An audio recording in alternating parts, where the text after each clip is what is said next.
This is the Motivated Business Show, hosted by me, Mark Terrell, the author of Motivated, the Reluctant Leader's Guide to Building a Business That Sets You Free. In my book, I share the 7-step process to get the measure of your business. MEASURE is an acronym that stands for Mirror, Evaluate, Action, Systemize, Unify, Review, and Energize. On each episode, I'll be chatting to a business owner about how they stay motivated and how they've got the measure of their business. So without further ado, let's find out who's joining me on this episode.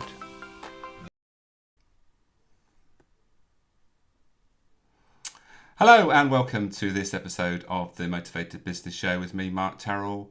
Today's guest, I've been part of a membership for a while, and Sheridan is also a member of that membership, and that's where we met, and we've had lots of discussions about training, and that's what she does. But she's not a trainer, so that's an interesting thing that we're going to discuss. One of the things we're going to discuss today about why she's not a trainer and what she does actually to support trainers. But before we get into that, and Sheridan joins us, just want to remind you all of my book. I will be referring to the 7-step process in that book towards the end of the podcast. So you can get that book from either from Amazon in Kindle or in paperback form, or you can buy it directly from me if you get in touch. If you'd like to support the podcast, then you can buy me a coffee, which helps keeps the wheels in motion, as it were. And if you buy me 2 coffees, I'll send you a copy of my book. So any support in that respect is much appreciated. And there's a QR code there. You can click through straight to my Buy Me a Coffee page. Right, let's get on and bring our guest on today. Welcome, Sheridan. Hi, Mark. Looking forward to our conversation. But before we do that, as always, I always give the guests an opportunity to introduce themselves properly. So let's do that first. Hi, Mark. Thanks very much for having me today. So my name is Sheridan Webb, and I'm the owner and community manager of the Training Designers Club, which aims to make training design quicker, easier, and less stressful, particularly for lone L&D practitioners, whether you are freelance or the only L&D person in your business. And I sometimes think that I misnamed it because, like all things, Mark, I'm sure we'll explore this, is businesses evolve. So although our foundations are in training design, we don't just talk about training design, we talk about all aspects of L&D, and we support each other in that. Interesting you say that, because I think business is about evolution, isn't it? And I think training is very much part of that evolution in most businesses. So we can definitely talk about how that's worked in your business to this point. But before we do that, let's just explore that, what I alluded to with regards to that you're involved in training, but actually you're not training yourself, and why that is. Yeah, it's I started off in a generalist role way back, doing everything as most people in L&D do. So I did the research, the design, the delivery, but gradually, when I left my corporate job and I went to work for consultancy, they had an unusual setup in that they had designers and deliverers. So it wasn't that you did exclusively one or the other, but you did 80% one. And it turned out, apparently, that I was particularly good at the design, and there were fewer people who were good at the design. And I think it's worthwhile just pointing out at this point, Mark, I am going back here to pre-millennium, just around the turn of the millennium. But my experience is in designing live training workshops. I'm not an e-learning designer. That's not what I do. It's all about designing that live experience. So yes, I kept my hand in with the design, with the delivery and the facilitation. And then when I went to work for myself 18 years ago, I took exactly the same approach. So I did a couple of days delivery a month, but most of the time I was designing bespoke, usually management development programs, typically for large organizations. So it was good. You have to still be able to do the things that you're writing into your training so that you know that they work. But I built a career really on writing training for other trainers to deliver. And there weren't that many of us doing it. So it was one of those things. So finding the work was could be quite challenging because people didn't know that was a service. Yes. But once you got it, obviously, you were kept busy for quite a period of time. But it makes sense really when you think about it, because a lot of people that are into training aren't really there to design it. They don't. They just want to do the delivery part. So my typical, this is my own experience, and other people might have other different experiences. But most of the trainers I've ever come across are very sort of extroverted, and they just want to deliver, and they almost, it's almost performance for them, isn't it? So they get that energy from them, from that actual performance where they are in front of their trainees, and they do that, and they get the best out of what they do by being that person. Yeah. And I'm guessing those sort of people aren't the type of people that want to sit down and really sort of work out what the training actually is. So it actually makes sense to have someone like you in the background doing the bit that they're not designed to do, but then they bring the design to life in the actual training room. Absolutely, and it's interesting because I am an extrovert, and I did find it quite hard sitting by myself. But our family circumstances meant that I couldn't travel. That was my big restriction when we had children. So yes, but you have to find that joy in other ways as a designer. So it's not about seeing. Everyone talks about seeing the light bulb moment on people's faces. There are similar joys that you can have when you're designing as well. So that, and it's interesting what you were saying as well about sort of they haven't got the patience to sit down and be the completer finisher. I have to admit that is the bit that I really struggled with. I am brilliant at ideas, and I'm brilliant at actually, structuring things and pulling it all together and joining the dots and all of that. But the completer finisher, that was the bit I had to force myself to do, which you probably know that because you've done my motivational map. Well, we're definitely going to mention that because we talked about it briefly before we sort of went live. So it's definitely an interesting mix of motivations you've got, but they actually are actually in line, definitely in line with what you do. So I want to just quickly go back to e-learning and in-person learning. So I think there's a bit of a struggle going on at the moment, isn't there, where people are trying to find the right way to deliver training, whether it's online or in person. And I suppose different people, the trainers, prefer different ways. But ultimately, it's about the learner, isn't it? It's where how they get the best experience and how they actually learn from the experience. It is. I mean, that's obviously where you need to start. Well, actually, no. Where you need to start is with the aim. So, what is the training trying to achieve? Who is that training for? And then, how can you best give them what they need? And some topics obviously work brilliantly with e-learning. It's a great format, and others, no matter how great the e-learning is, they're never quite going to land. So, I mean, it's 4 years ago now, but one of the few good things to come out of the pandemic was blended learning actually became the norm. And I think that is the key because there is a space for all different types of learning. And when we put it all together in the right way, that's when you're really going to see a difference. And the pen is really going to drop, and people are going to apply what they learn and change their behaviour and make a difference back at work. So, hurrah for blended learning. Indeed, indeed. And so, what about the actual design then? What are the important elements that you see that you provide that are important with regards to the experience that training has to deliver on? Well, it's interesting, Mark, because when the pandemic did happen, and all the trainers that we know were sort of going, "That's it, I'm out of a job. I can't do what I needed to do." As a designer, that happened to me as well because all the people I was designing for were suddenly told, "Stop delivering, start designing." So I lost my work too. But what did happen was that I was able to very quickly rewrite. I have a series of ready written training materials called Power Hour. So I was very quickly able to rewrite those for virtual training, and to me it was easy. Um, but all these other people are saying I can't deliver unless I'm face to face. To go back to your question, because I know we're short on time and I do waffle sometimes, is it, I realised that people did not design properly.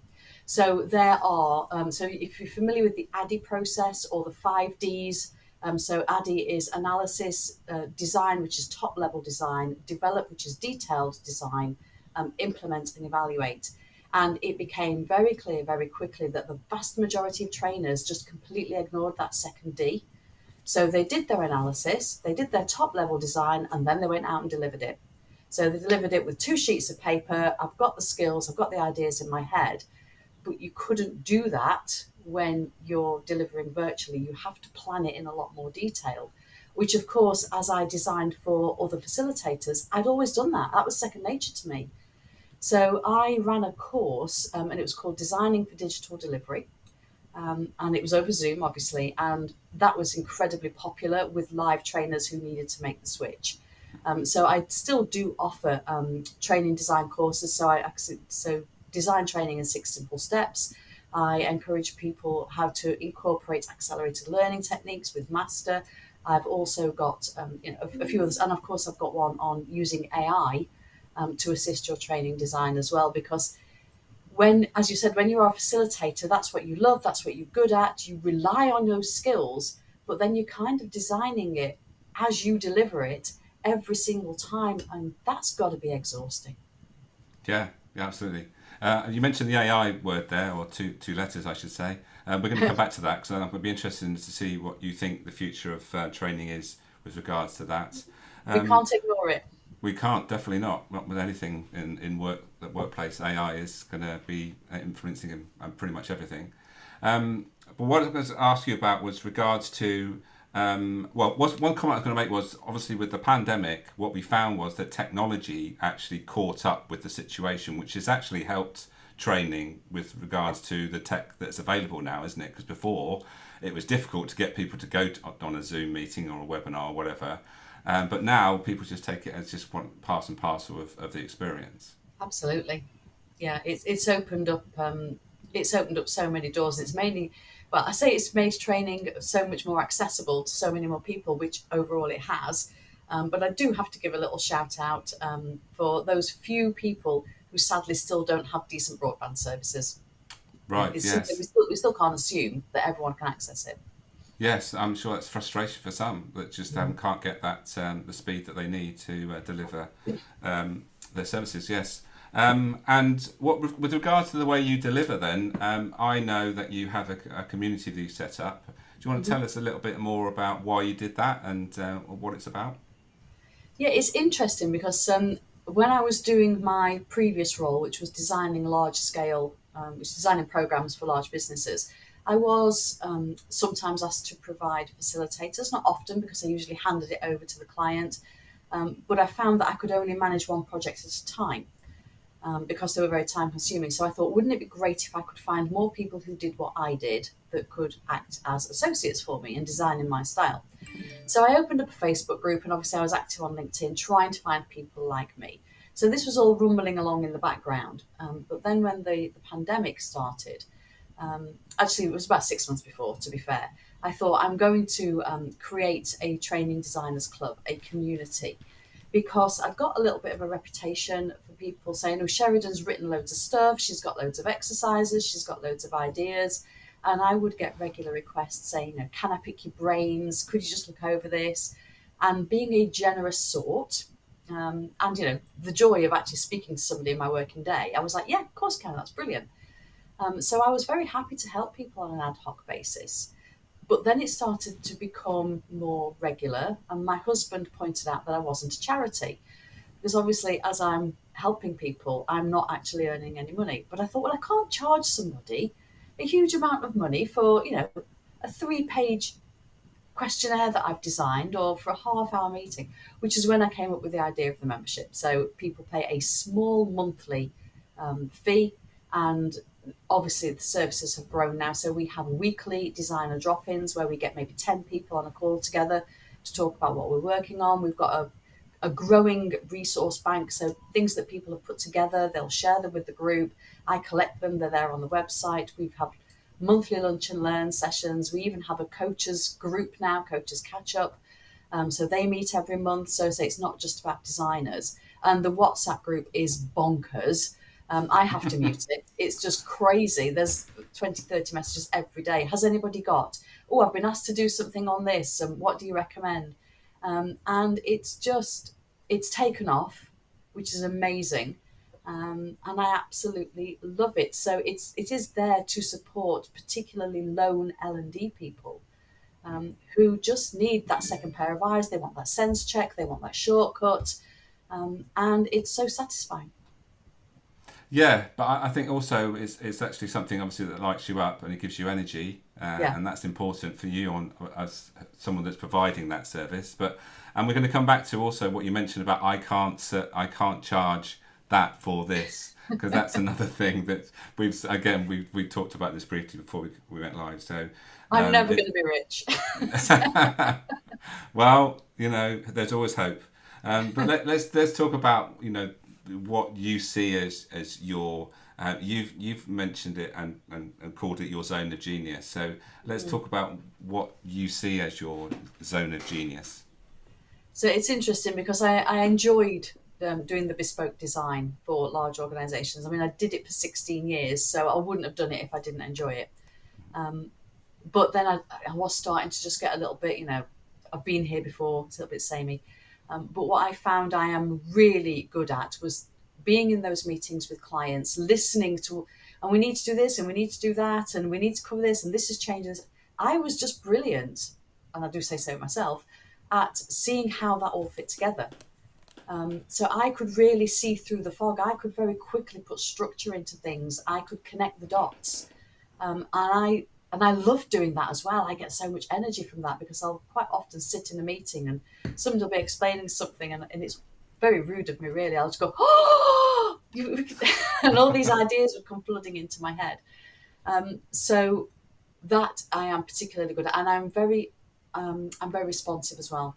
So I will go to a meeting one day, I will let all these ideas percolate, and I will turn something around the next day or the day after, because the momentum really keeps me motivated. So a couple of years ago, I launched what I call my design Kickstarter service, which is individuals come to me and say, I've been asked to do this, or they want this, they want the other, da da da da. What can we do? I'll say, leave it with me, I'll send you an outline, and I'll do it the next day. Now, AI has taken over that a little bit, but of course, you have to know um, with AI, it is very much rubbish in, rubbish out. So you do have to be mindful of that, and sometimes a person is better. But I love connecting ideas. I love connecting people. I love, so the extroverted nature in me, I need to feel a part of something. So the Training Designers Club allows me to do all the things that I love, and the things that I'm good at as well. So it's a win-win. That's very interesting, and we're going to dive into that when I share the 7-step model, and particularly about motivations. But I just want to come back to the value of training and how we assess the value, because ultimately there's no point in training anybody unless there's a reason, and so we've got to think about the value of that, isn't it? And I think when we are training, it's quite easy to fall into the trap that you've almost sort of alluded to there, with regards to, well, I can't charge that because that's only a PDF, which is 2 sides. But Yeah. actually, the PDF with 2 sides is far more valuable than a piece of paper and some writing on it, isn't it? So, and I think I see that as one of the biggest challenges with regards to trainers, is to actually really get their full value and realise it, with regards to firstly charging the right price, and also being that in that position to be able to have that conversation with the person that's paying for the training. So, do you want to talk a little bit about that? And I'm sure it's something must come up a lot in your community. It does. I mean, we don't focus on the business side of training because we have employed people and self-employed people. We focus on actually doing the work, I suppose. But I'm probably the wrong person to talk about pricing, to be honest, Mark, because I woefully underprice everything that I do. I don't know why. I think it was the way I was brought up. There's a lot of deep psychology going on there, but I'm getting better. And what we have to remember is it's not about the number of handouts, it's not about the number of slides, it's not about how long the course is. It's about the problem that solution solves. Yeah. And the thing is, as you say, in our community, the number of times people will come along and say, oh, my back's up against the wall. I wasn't sure I could come to this meeting, but you've just unlocked, you've overcome my obstacle and now I can go ahead. So that is worth so much. Um, just say, actually, you've now saved me a day of going around in circles. And if someone is freelance, that's saved them £800,000, so Yeah. it's worth every penny, really, when you think about it. Absolutely. And, Yeah. but Yeah. we do undervalue it. We undervalue it ourselves. Other people undervalue it. Um, and I wonder if that's because we cannot guarantee, because obviously every individual who participates in training is different. And some people will take that, it will land at the right time, in the right way, they will implement immediately, they will see huge benefits. Other people, for whatever reason, it doesn't land at the right time, or they aren't quite ready to receive that information yet. They maybe don't have the support in place. They don't implement it. They don't see. So it's very difficult to Mm. measure ROI. And believe me, I have tried. It's not impossible, but it is difficult. Well, it's a little bit like speakers when you go to watch someone speak. Mm, Sometimes they just try to cram too much in, and you come away and you don't really know what their message is. And actually, it's the speakers that say maybe less, but about one topic, as opposed to little bits about lots of things. So I think when we talk about training, it's about it's not about the amount of information you share. It's about the way you share it that's key, isn't it? absolutely. Yeah. Absolutely. And we all, whether they are stakeholders in your business if you're employed, or whether they are clients, there is still this insistence a lot of the time that the more the better. I mean, we had a drop in, and I actually made it public on YouTube, which we don't normally record our drop ins. And one of our members said, I've been asked to do a half-day course on managing change, and she listed about 10 topics, and each topic on its own would have been half a day. And it's like, the client expects you to do that in half a day. Mm. It's going to have no impact, no matter how good she is. It's too much. It's just going to overwhelm people. So you're absolutely right. It's that one thing. What is the one thing, or those two or three things? And let's do them really well. Let's bring them to life. Let's cover them um, in an engaging way. So it's not just about information. We have to get the emotional buy-in as well. We have to get the skills practice. And you can't do that if you're giving somebody a 10-point slide presentation. Yeah, one of the books that I read that really brought this home to me was The Jelly Effect. I can't remember the author, but it's if you think about what the jelly effect he was talking about was, if you keep throwing jelly at a window, then it's not gonna stick. It's just gonna fall down. Yeah. And it's like that. If you're a trainer just throwing information at people, it's just not gonna stick. It's just gonna sort of rebound or just fall on the floor. It's not actually going to actually resonate and actually be actioned and be worthwhile at the end of the day, and that's the key, Yeah. isn't it? And so overwhelm is one of the things that we have got to be aware of, and I think was one of the things that put most people off. I'm trying to learn the saxophone at the moment, and my biggest problem at the moment is overwhelm. I know there's things I've got to do, but there's so much to do. I don't know where to start, so I have to go back to basics and say, right, it's about blowing and all that sort of stuff. I won't bore you with any more details about saxophones, but My sister is a saxophone teacher, believe it or not, and a saxophonist. So yes. she teaches people. So the struggles. There is so much to learn, and you don't know quite where to start sometimes. Anyway, it comes to the point in the podcast where you can take a bit of a step back, sit back, Sheridan. I'm going to share bits and pieces about the 7-step model, particularly what we've learned here. And as always, pretty much every podcast I mention the importance of understanding ourselves, and Sheridan has already shared that she did a motivational map, and she's happy for me to sort of share those top motivators and where they fit in with her business model, which I'm going to do shortly. But it's also important when we are thinking about a business is evaluating the impact of those motivators and where they fit in. And it's been mentioned a few times about the importance of understanding that we need to have revenue to have a business. But the problem is that I find this very much with a lot of trainers, a lot of coaches. They're not motivated by money, so they don't pay enough attention to it, and ultimately they don't charge enough, and ultimately they struggle to make money. It's always they're always sort of living from one invoice to the next sort of thing. So that's an issue that crops up a lot, and I haven't got a particular answer to it, but it's one of those things that affects a lot in this space, I know. And I think when we're talking about what Sheridan does, I think it's also interesting when we think about systemizing. I think when we have a training, when we introduce training into a business, it's got to be part of a systemized process rather than just throwing and trying to fix things when problems occur.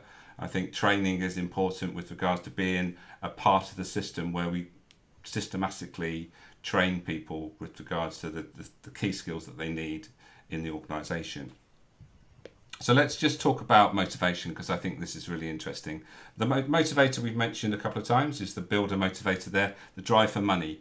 And so there is, in most cases, when we are doing something that we're passionate about and it's not money driven, we'll do it whatever the price sort of thing, and that's the trap we fall into, particularly if we're running our own business. So it can be our Achilles heel. So we need to make sure that we're aware of it and make sure that we're not undercharging.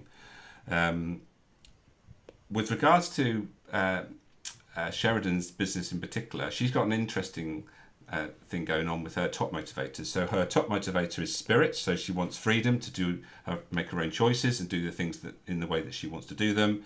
But she's also got this friend here, which means that she wants to work with others. So spirit there's a tendency to be more independent and autonomous in the way you work. Friend is about working with others. But if you think about what we've been talking about here and the way that Sheridan has set up a business, yes, she has the independence to do the things that she wants to do, but she actually also has a community that she set up.